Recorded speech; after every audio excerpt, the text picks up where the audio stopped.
यहाँ है आज की इन टच मिनिस्ट्रीज की भक्ति। आज के शास्त्र पठन का स्रोत है न्यायाधीश अध्याय 16 श्लोक 1 से 31।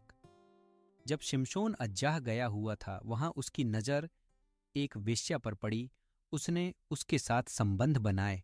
अज्जावासियों को बताया गया, शिमशोन यहां आया हुआ है।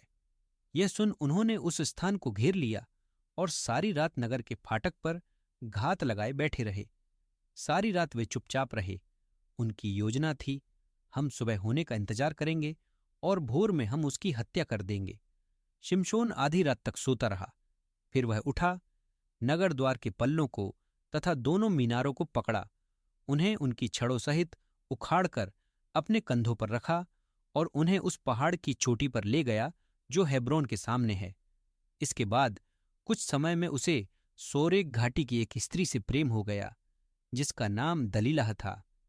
फिलिस्तीनी के प्रधान दलीलाह से भेंट करने आए और उसे आज्ञा दी, उसे फुसलाकर यह मालूम करो कि उसकी इस महान शक्ति का राज क्या है, और यह भी कि उसे कैसे बांधा जा सकता है ताकि उसे वश में किया जाए। यह होने पर हमसे हर एक तुम्हें 1100 चांदी के सिक्के देगा। दलीलाह ने शिमशोन से पूछा, कृपया मुझे बताइए, आपकी महान शक्ति का राज क्या है? आपको दबाने के लिए किस प्रकार बांधा जा सकता है? शिमशोन ने उसे उत्तर दिया, यदि वे मुझे 7 ऐसी तांतों से बांध दें जिन्हें सुखाया नहीं गया है, तो मैं निर्बल हो जाऊंगा, किसी भी दूसरे मनुष्य के समान साधारण। फिलिस्तीनी प्रधानों ने 7 नई तांतें लाकर दलीलाह को दे दी, जो सुखाई नहीं गई थी। दलीलाह ने शिमशोन को इनसे बांध दिया। उसने एक कमरे में कुछ व्यक्ति घात में बैठा रखे थे। वह चिल्लाई, शिमशोन, फिलिस्तीनी तुम्हें पकड़ने आ रहे हैं। किंतु शिमशोन ने उन तांतों को ऐसे तोड़ दिया जैसे आग लगते ही धागा टूट जाता है। उसका बल रहस्य ही बना रहा। दलीलाह ने शिमशोन से कहा, देखिए, आपने मेरे साथ छल किया है, आपने झूठ कहा है।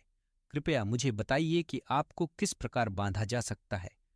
शिमशोन ने उसे उत्तर दिया, यदि वे मुझे ऐसी रस्सियों से बांधें जिनका उपयोग पहले किया नहीं गया है, मैं किसी भी अन्य व्यक्ति के समान निर्बल रह जाऊंगा। तब दलीलाह ने वैसा ही किया। उसने शिमशोन को नई रस्सियों से बांध दिया। यह करने के बाद वह चिल्लाई, शिमशोन, फिलिस्तीनी तुम्हें पकड़ने आ रहे हैं। ये लोग कमरे में इसकी प्रतीक्षा ही कर रहे थे। शिमशोन ने अपनी बाहों पर बांधी गई